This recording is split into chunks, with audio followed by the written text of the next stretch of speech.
In today's fast-paced world, technology has become an integral part of our daily lives, and religious rituals are no different. And in Ramadan, Muslims around the world increase their engagement with faith through fasting, performing prayers at mosques, and reading the Quran. From checking iftar, suhoor, and daily prayer timings to recitations and remembrances, Muslims now depend on many apps to assist them in their rituals and worshiping habits. This is Business Extra, and I'm your host, Cody Combs, and in this episode, we delve into the intersection of technology and spirituality and explore how Muslims are utilizing various apps to enrich their Ramadan experience. We'll focus on Muslim Pro app and the Muslim streaming service Callbox and how they're offering users new and innovative ways to connect with their faith. And joining me today is Nafis Kunkar, the Group Managing Director of Bits Media. That's the company that owns the platform with more than 2.1 million downloads in the United Arab Emirates alone and 150 million downloads worldwide. Nafis, thanks so much for joining us to discuss and understand how these digital platforms are revolutionizing the way people connect with their faith during Ramadan. Thanks for having me. It's a pleasure. So we have Muslim Pro, we have Callbox. Can you provide us with an overview of Bits Media and the platforms that it oversees? So, Bits Media is actually a Singapore-based tech service provider, which owns the brands that people know most. That's Muslim Pro. So Muslim Pro is actually our app. The app you just mentioned is the world's largest Muslim religious app with over 160 million downloads. We have a few things in the app. We have a very strong utility part of the app where you can actually have Qibla direction, prayer times, and a lot of different du'as that you can see there. At the same time, we have a very strong Quran feature, which I'm going to talk about the new launches later also to you. I'll explain a bit more. And thirdly, we have a content platform, which sits inside the Muslim Pro app. That content platform is separately also called Callbox, which is basically the heart of Muslim entertainment, basically. So we have three different things, and we did this over the years. So we are currently the only app which is a truly Muslim lifestyle app.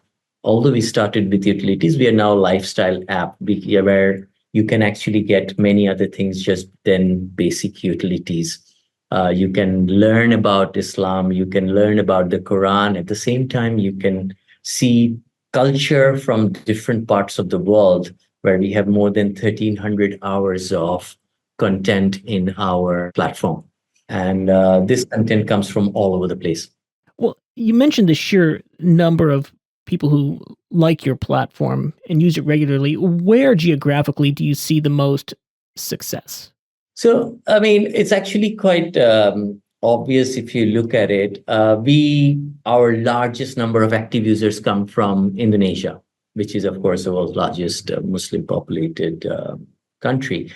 But honestly, if I look back, we are actually everywhere. We are in more than 190 countries today. You can actually download our app in iOS and Google Play Store in more than 190 countries. We have a very, very strong presence in the major Muslim countries in Southeast Asia and some of the other regions in parts of Middle East and all. But we also see a huge active user base from the West. You'll be amazed. Our strongest user base after Indonesia and Malaysia are from places like US, UK, and France. So if I go back a little bit further, it's a need-based. We are actually filling a really strong gap that's available, big gap in the market, where in the West, you actually don't have a lot of Muslim content available. There are not a lot of mosques all over the place. You don't get halal stuff everywhere. So you actually really need an app like ours to guide you there. And we are really, really happy that we have managed to build a very strong community in that part of the world as well. Instinctively, a lot of people, when they want to engage their curiosity on any number of these features that's offered in your app, instinctively, I would think that they would want to go to Google. Is Google one of your biggest competitors? And how do you get people to not go to Google and see an advantage in your app? Okay. Yeah, very interesting. So Not that we are fighting with a Google or any other search engine, but one of the things is, that when you come to Muslim Pro, you have everything authenticated, starting from prayer times to the Islamic calendar. We don't update anything without actually getting the verified information from that country's authority. So that's how you have that prayer time information. At the same time, if you talk about Quran or Hadiths or any other information, it's always verified information. So in Google or any other search engine, I don't want to name anything, they can be content from everywhere. And it could be different people posting, and based on different browsers, algorithms, you will get different answers. But for our users who really want to know, and who are really regular in something and really want to work on something, research on something, they would actually come to Muslim Pro to do that. And I would actually extend it even further. One of the things that we do is to stay relevant. We do new things all the time, right? And one of the latest things, and thank you for asking the question, it gives me a chance to brag a little bit. One of the things that we did recently is we just started a AI-powered search engine within our app. We have named it IDEEN. It's actually quite amazing, where users can ask anything, just like when you ask any other chatbot like ChatGPT or anyone. When you open our app, you have a place where you can actually ask questions. So you can ask any Islamic guidance type questions, and our bot will actually go through the whole of the Quran and some identified and verified hadiths with very latest information till end of 2023, and give you answers. And now there are a lot of other bots who can do that, but we are actually very, very focused. Our thing is, it will first look at Quran and it will tell you answers exactly what Quran says in different ayahs, in different places in Quran. It will search everything and give you an answer based on Quran. Then it will give you some other perspectives from different hadiths, which expands on that. And that also, we don't use just any one of them. So naturally, when you actually go anywhere else and come to you or come and ask IDEEN here, you get a different perspective. So from that, I think we can clearly differentiate, and our users know that, and our users know where we are getting the information from. It clearly gives you examples, and it gives example stories, everything, and also the links that are there. We are also going one step further with it. We have a lot of content based on faith and a lot of documentaries in our content platform as well. So our next step is, it will actually connect with all the content as well and give you links where users can research more with our content from the same question. It all comes from the first question that you ask. So we actually have quite a bit there, which a normal search engine or a normal bot probably cannot do. Since you brought up Dean, we've been talking about artificial intelligence with some previous guests, and we keep going back and forth. We talk about the potential for artificial intelligence, how it's going to fix problems, how it might pose some problems. Do you see any sort of spiritual connection between AI and religion? At the risk of not getting too philosophical, and it's a very interesting topic. These AI, large language models are becoming so powerful, and there's so much potential. There's also concern. Do you have any thoughts on that? I'm just curious. Of course, and everyone knows about the concerns, right? I mean, you know that OpenAI is launching their latest Gen AI products because of some concerns that they have. So that's one thing that we have to be extremely, extremely careful about. One of the things about being global, so I'll go one step backward first and then come back to this question. We have to be extremely careful. Being in 190 countries means that we have to actually make sure that we follow all the regulations that all these countries have. We have to follow all the data regulations that are there. I mean, and in the Western world, it's very, very strict, right? And we have to follow every single one of them. Otherwise, we cannot be really relevant, and we cannot be operating in these places. Same way with AI, we know that it brings in a lot of other challenges, and you have to be extremely careful.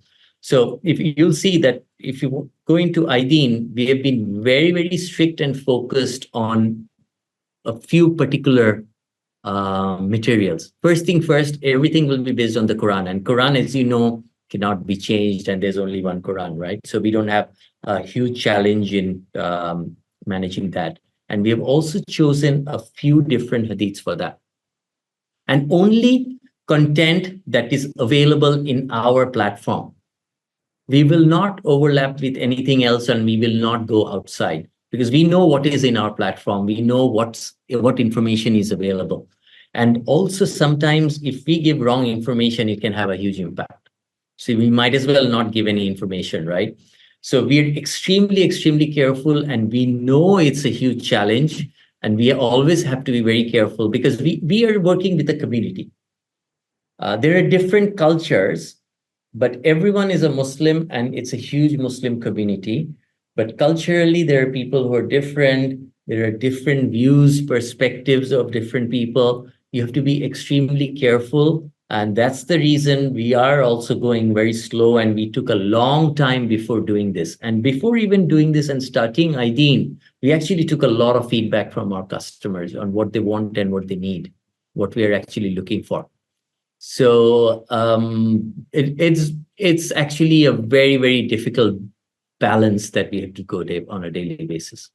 And we have a strong moderate team, which looks at it on a daily basis as well, what's going in and what's going on. And that's a balance that, every industry I think is coping with and dealing with in real time. So perhaps, methodical, slow and steady is perhaps the best way to go.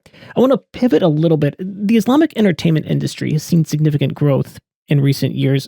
How has Muslim Pro and Callbox contributed to this growth, particularly during the Ramadan season? Islamic entertainment industry, or overall Islamic industry, it's huge, right? There are 1.8 billion Muslims all over the world. And the overall economy is quite huge. Just the entertainment industry is probably over $300 billion worth already, the latest data that we have. So it's actually quite huge.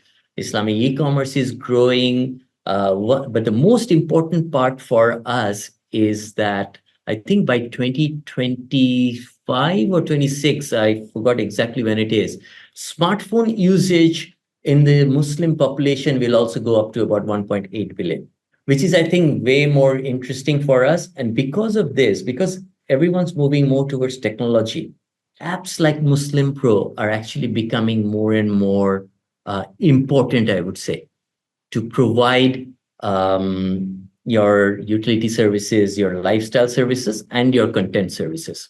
So we actually have designed special. Ramadan is, of course, a huge month for all Muslims, and even us, our user base, everyone. It's huge.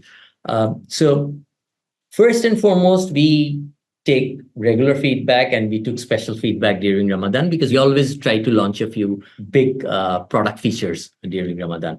So firstly, it's based on feedback, and everything that we did was based on that. And our biggest thing was the Quran, right? So what we worked on the most was the Quran.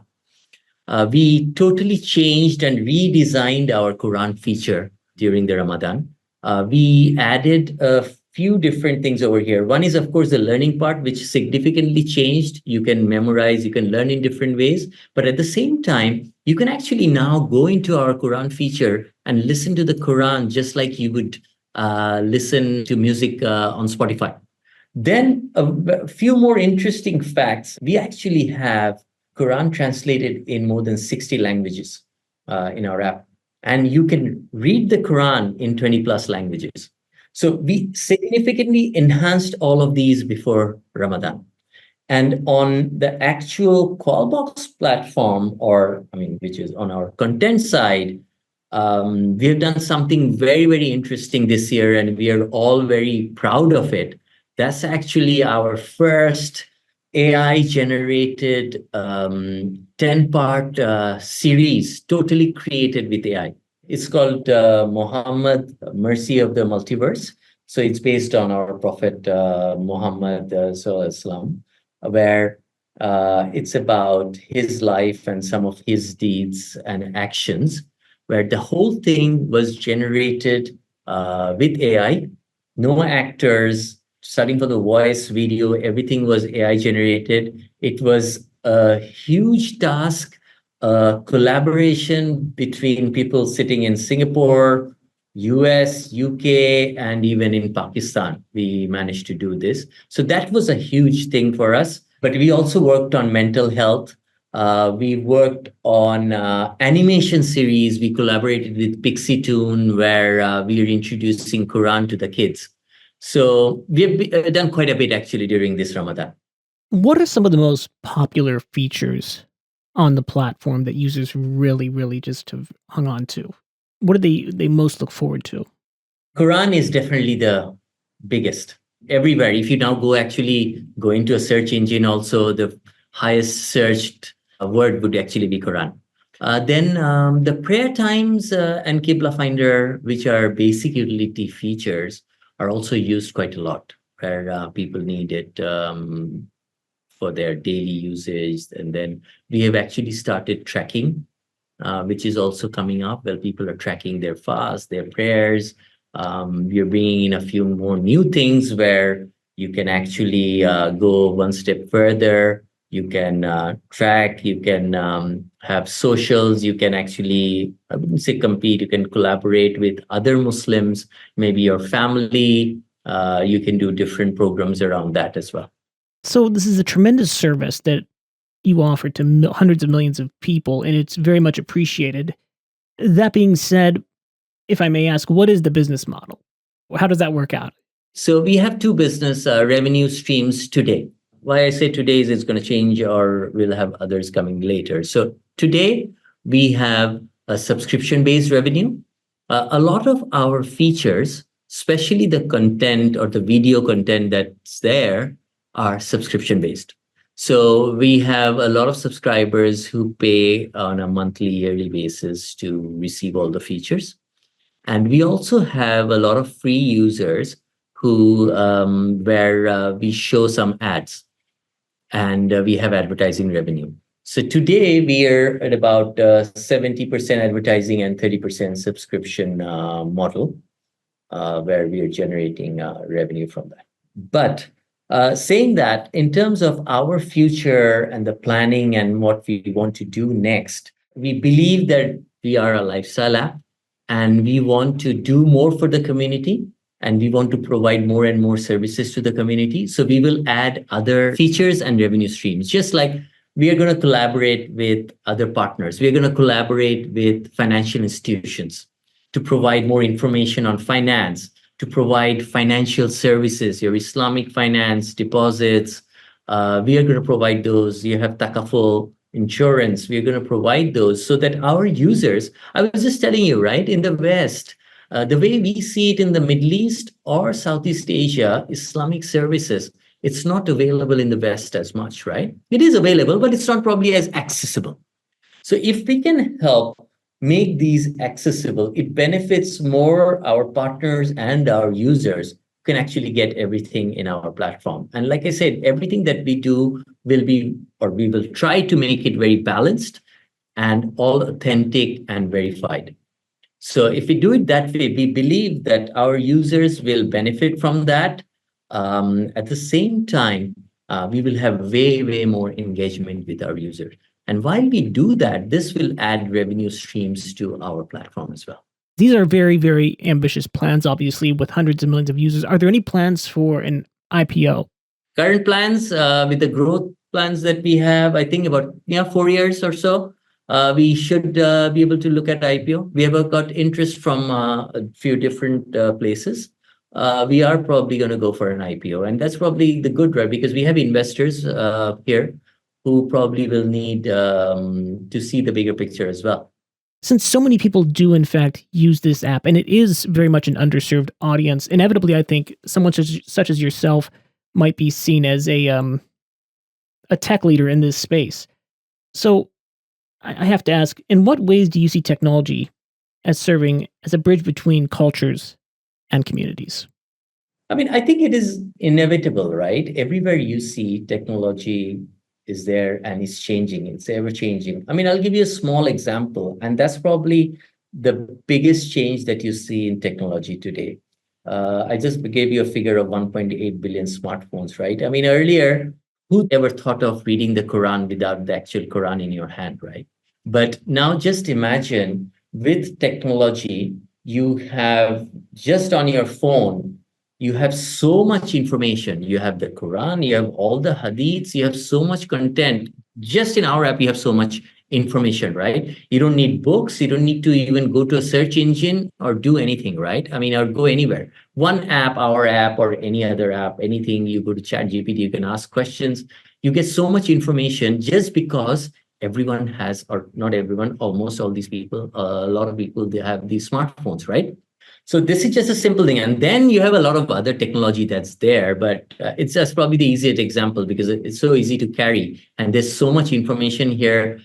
Any verification you need, anything you want to do, I mean, you can even call someone and get information. So technology actually, I think, improved the lives of everyone. At the same time, even for religion or for anything to do with the community, I think it's hugely important.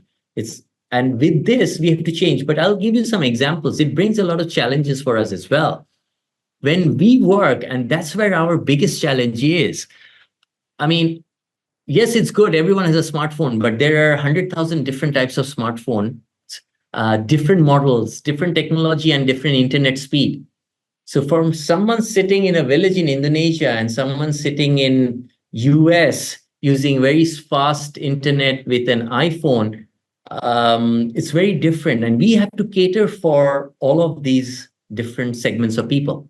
So if we balance it right, if we use the right technology where access is good, if we give the accessibility to people, then technology can actually transform lives. The resources, if you talk about culture, regulations, diversity, collaboration, whatever you say, it can actually transform everyone's lives. So it plays a huge, huge role in religion also, I would say. It's something I always ask guests on this particular podcast.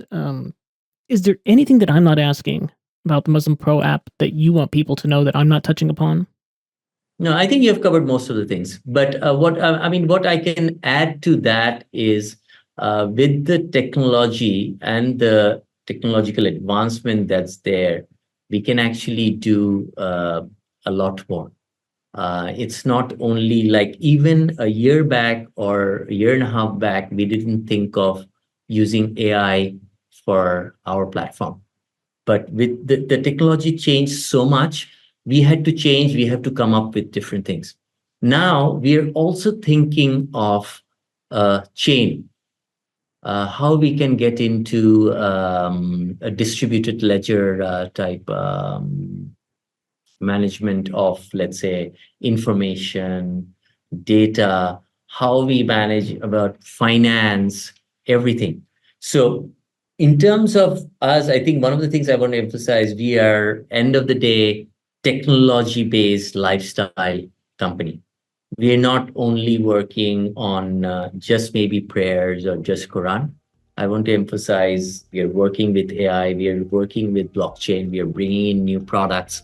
We are trying to make the lives of our wider community better.